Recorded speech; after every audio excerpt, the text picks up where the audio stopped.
Hello সবাইকে। আজকে হচ্ছে অনার্স থার্ড ইয়ারের বলবিদ্যার দশম অধ্যায় ভারকেন্দ্র, এখান থেকে উদাহরণ 5 নিয়ে আলোচনা করব। সো আশা করি পুরো ক্লাসটা তোমরা দেখো।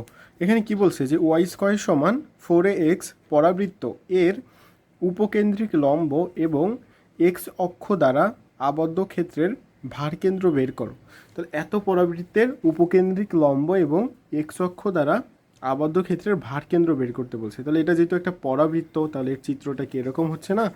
এখন দেখো তো, প্রদত্ত প্যারাবোলার সমীকরণ হচ্ছে কি ওয়াই স্কোয়ার সমান 4ax। তাহলে এখান থেকে ওয়াই যদি রেখে দেয়, এটা রুট চলে আসলো, 2√ax হয়ে যায়। এখন ওয়াই অক্ষ হতে এক্স দূরত্বে ডেল এক্স পুরুত্বের একটা ফালি বিবেচনা করি। ডেল এক্স দূরত্বের একটা ফালি বিবেচনা করি, যেখানে তোমার হচ্ছে রো ঘনত্বের হলে ফালির ভর হচ্ছে রো ওয়াই ডেল এক্স ক্ষুদ্র। এই ফালির কেন্দ্র ও এক্স হবে, আর একটা হচ্ছে ওয়াই বাই, এই যে ওয়াই বাই 2 হবে, যে কেন্দ্র যেটা। আচ্ছা, এখন দেখো এটার এক্স বারের সূত্র কি জানি আমরা, এক্স পি, মানে এটা যেটা ধরছিলাম এক্সটা x rho y del x, এই যে x rho y dx, del এক্সের পরে ডিএক্স, আর এখানে জাস্ট এক্স বাদে যেটা থাকে সেটা নিচে লিখতে হয়, আমরা জানি। এখন দেখো তো এখানে এক্স, এই যে রো এর মানটা বা ওয়াইয়ের মানটা কী পেয়েছিলাম, 2√x, জাস্ট এই মানটা বসাই দিয়েছে, নিচে ওটা বসাই দিয়েছে। এখন এখান থেকে এক্স রেখে দাও, এটাকে যদি আমরা ইন্টিগ্রেশন করা হয় তাহলে এখানে √ax এর পাওয়ার 1/2, ওই এক্স নিলে 3/2 হচ্ছে, মানে এক্সের একটা 1 আর একটা হচ্ছে এক্স 1/2। তাহলে এটা যদি দেখি আমরা কি হচ্ছে, এখানে 3/2 dx, তাহলে নিচে হচ্ছে এখানে এক্স একটা আছে, তাহলে তার জন্য এক্সের পাওয়ার 1/2, সেই এক্সের পাওয়ার 1/2 কিন্তু এখানে রেখে দিয়েছে। বুঝতে পেরেছো?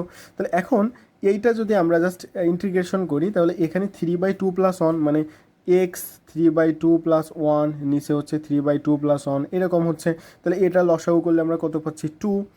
তাহলে এখানে 3 মানে 5/2, এটা হচ্ছে 5/2, তাহলে সেটাকে ইন্টিগ্রেশন করলে 3a/5 হয়।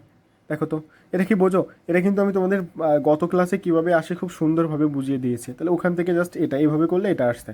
পরে দেখো অনুরূপভাবে ওয়াই বার সমান, জাস্ট এখানে এক্স ছিল, দেখো একটা এক্স ছিল আর একটা কী ছিল, ওয়াই/2, তার জন্য কিন্তু এখানে ওয়াই/2 আসছে, আর বাকি যা আছে সেটা তাহলে নিচে এই ওয়াই/2 বাদে যা আছে সেটা রেখে দিতে হবে।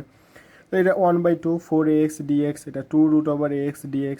তাহলে এখন এখানে রুট এটাকে বাইরে রেখে দাও, এক্স ডিএক্স, এখানে এক্স হাফ, তাহলে এটাকেও জাস্ট ওইভাবে করলে এখানে এক্স এক্স দুইটা, তাহলে এক্স স্কোয়ার, আর এখানে এক্স 1/2, তাহলে এক্স স্কোয়ার 2 প্লাস মানে এক্স স্কোয়ার মানে এক্স 2 + 1, আর এখানেও 2 + 1, তাহলে এক্স 3/3 হচ্ছে এরকম, আর নিচে হচ্ছে এক্স 1/2, ওটাকে ডিডেক্স করলে জাস্ট ইন্টিগ্রেশন করলে 3a/4 হচ্ছে। তাহলে আমার এই যে দুইটা যে মান পেয়েছি, এটাই হচ্ছে আমার নির্ণয় কি ভর কেন্দ্র।